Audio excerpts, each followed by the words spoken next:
Hello, and today's video is going to be what I read in January 2025. I read a lot more than I thought I would, but to be fair, I ended up reading a whole lot of shorter stuff. I didn't realize how short a lot of the stuff in my TBR was, but I don't really care because I only really care if the book is good. Plus, I didn't do much of anything this month, so I kind of had a lot of free time to just chill and read. So yeah, there's gonna be quite a bit of stuff. I don't know the exact number of books that I read though, but yeah, I'll just get started. So first, I think I'm gonna talk about the series that I read because I can't talk about those as much since, they're part of, the heck was that? They're a part of a series, but first I read 3 books in the Princess Diaries series by Meg Cabot. I've already kind of described that. It's about Mia, and basically she finds out that she's a princess of a European country. And I quite enjoyed this, the first 3 books. I thought that they were pretty funny, and yeah. I think book 1 was my favorite. I think I found that the one the most interesting so far. Book 2 was pretty good as well. I did not guess who the secret admirer was, though I figured it wasn't the person that she wanted it to be, but I'm not gonna say too much on that, because spoilers. And then I think book 3 was my least favorite, but I still liked that one. Oh my gosh, Grandmère was so insufferable, yet funny, and so I like to read about her, but she's also really annoying, so yeah.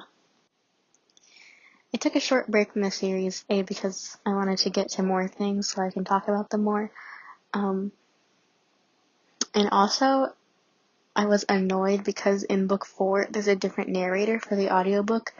I don't know if audiobook listeners can relate to this, but for me, when a narrator changes in the middle of the series, is super annoying to me, and I don't like it.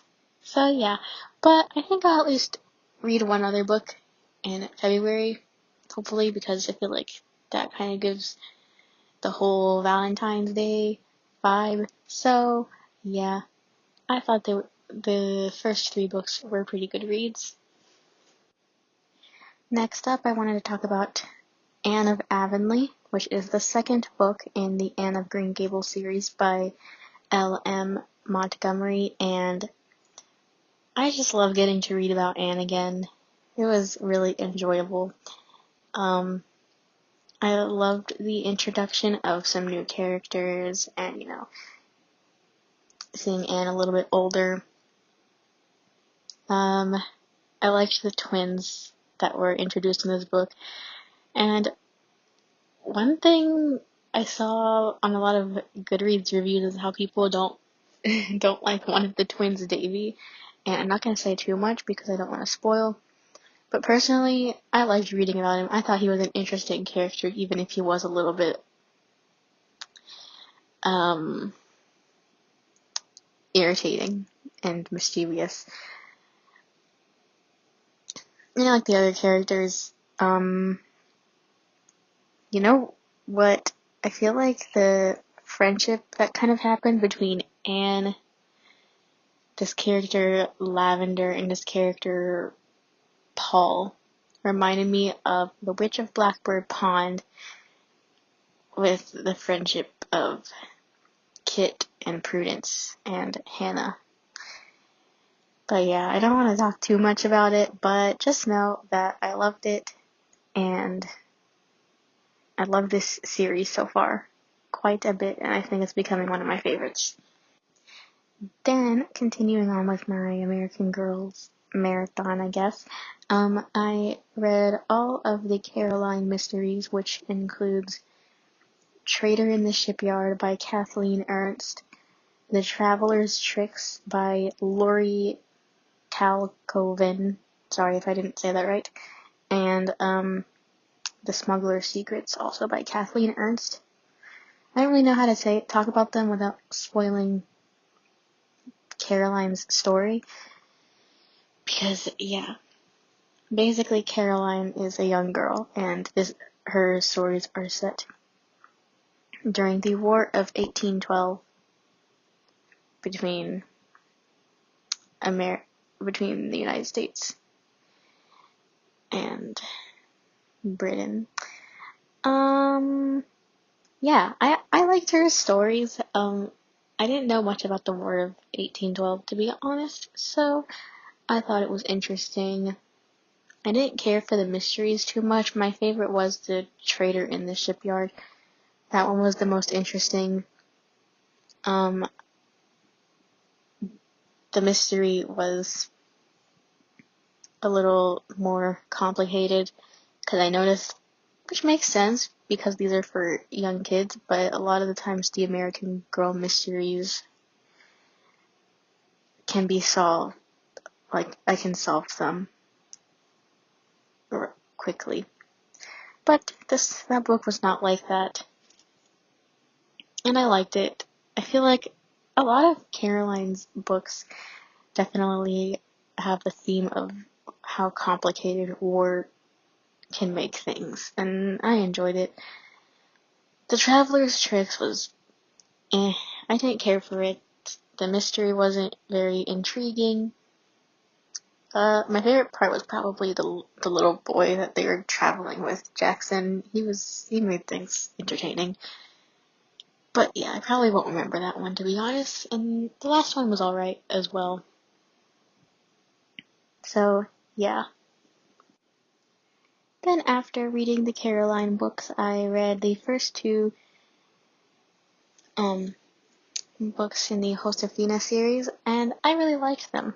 One thing about her books that I appreciate is, well, this is really sad, but, like, before the story, like, takes place, I guess their mother dies, and so far these books have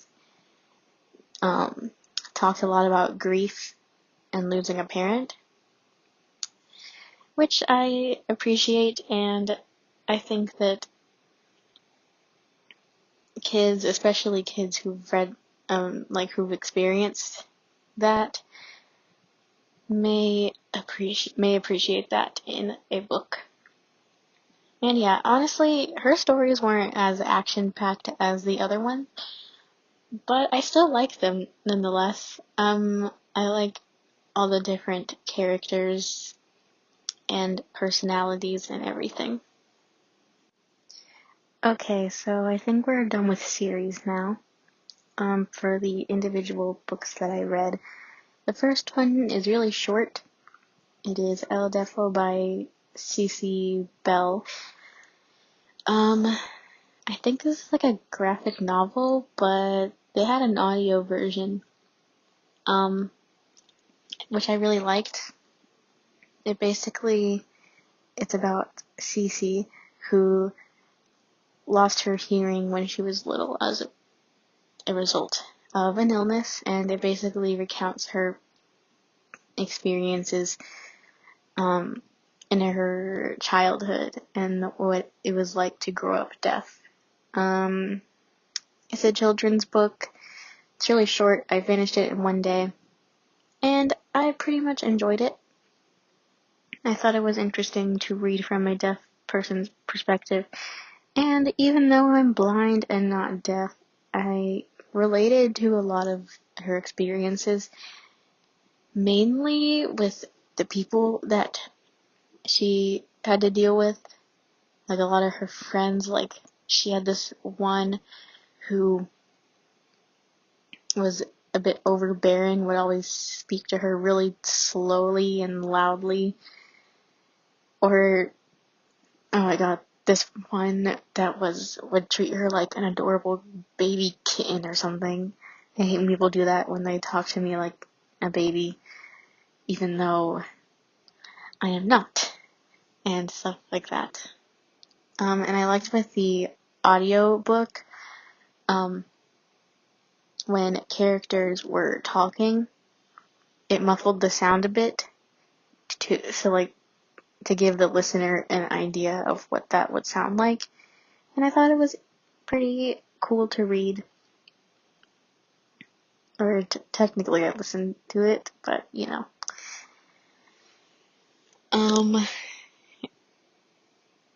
And yeah, that's really all I have to say for that one. Then I read Are You There, God? It's Me, Margaret by Judy Blume. And I was interested in this book because I heard that it was commonly banned or challenged, and that made me want to read it. I think I'm going to make it a goal or something to read at least one commonly challenged book a month, because I do find those intriguing and I want to read them. And I thought this was a good story. I never read any other Judy Blume books besides, I read the Fudge books when I was little, like Tales of the Fourth Grade Nothing and those ones. So yeah. Some parts of this story were a bit awkward to read, but I guess that's just what it's like to be growing up and stuff and being a preteen. Because that's, honestly, at least for me, that was more awkward than teenagehood. And yeah, I liked how it talked about religion as well. And I could kind of relate to Margaret's feeling of just wanting to be normal, because that's, especially at that age, was something that I felt a lot. Then I read Planet Earth is Blue by Nicole Pantelikis, and it's about a girl whose name is Nova, and she really likes astronomy, and she's also autistic, and she's in the foster care system, so a lot of that is what the book is about, and the main thing is she's looking forward to watching the Space Shuttle Challenger launch with her sister Bridget, who has disappeared, and that nobody doesn't know where she is, and she's also in a new foster home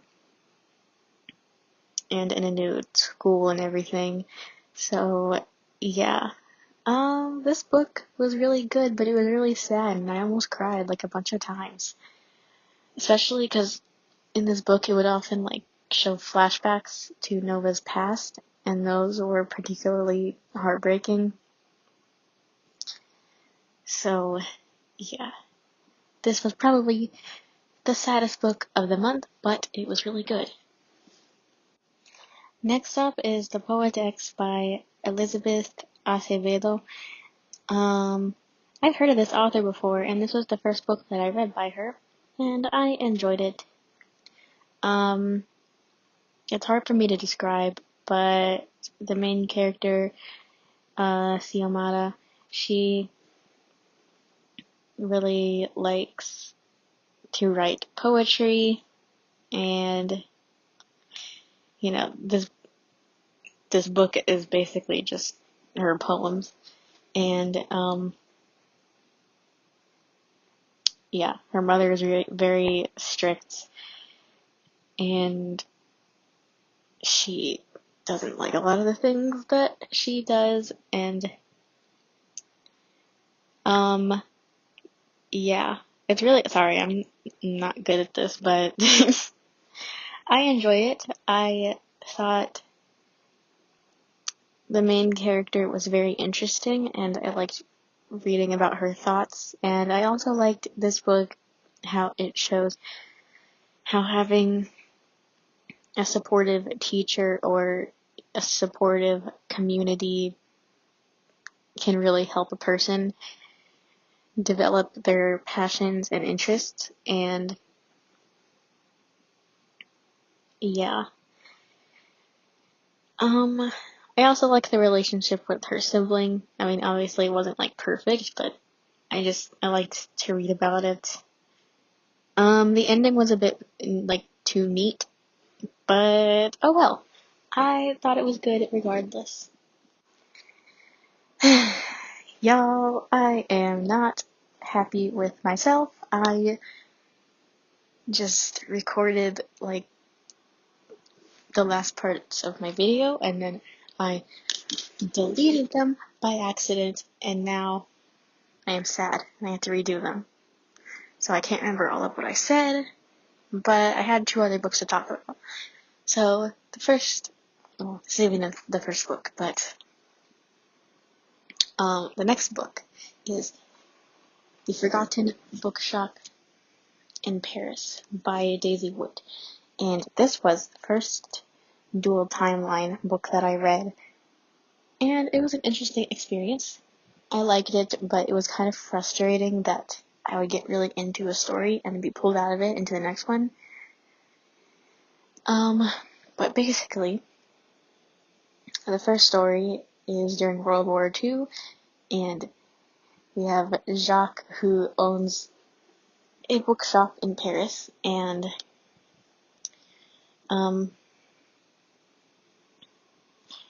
he is not trying to get too involved in the war happening, but his wife Mathilde is, helping out more with the resistance and, going against the Nazis and all that.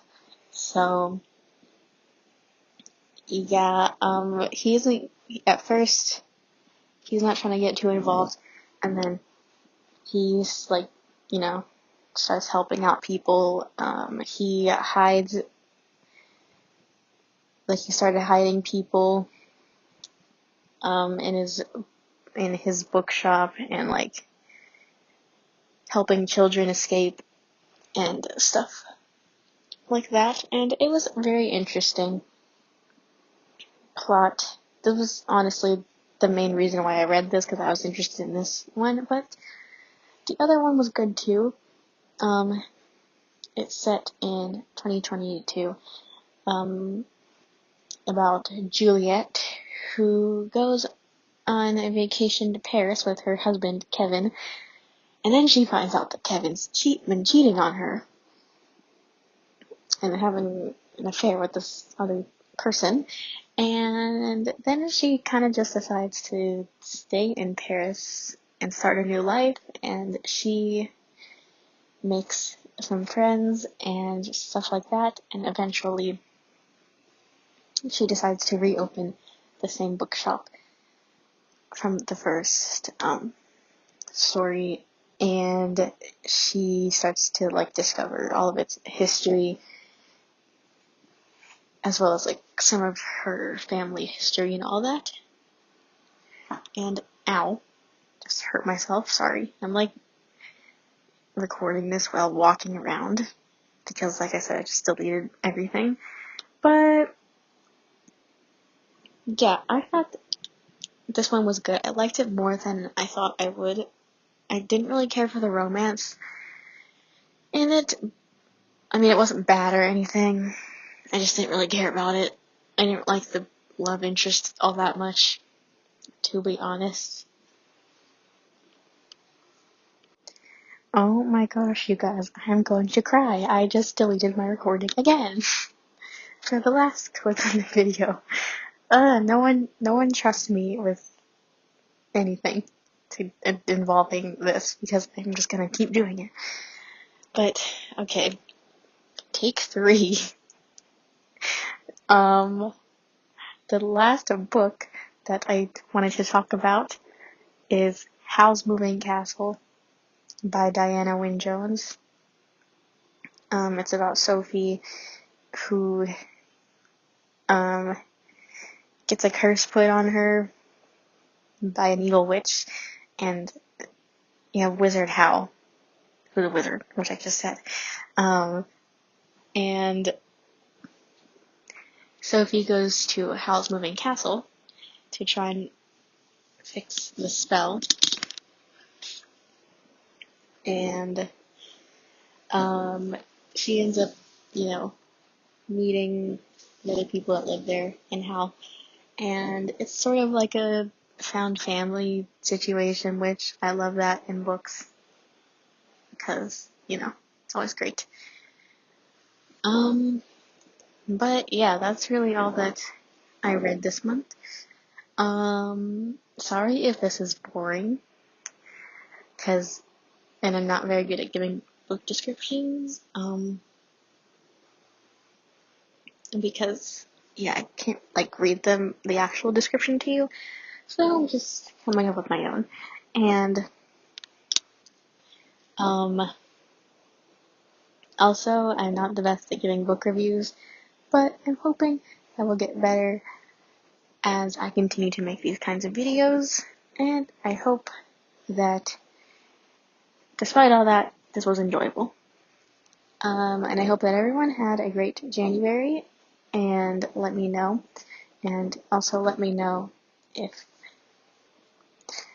you read any good books this month. I did. I think January was a good reading month for me. There was no 1 or 2 star reads. I think that Anne of Avonlea was my favorite book that I read this month. And I hope that everyone has a good February and continues to have a good reading year. Bye for now. I will see you in my next video.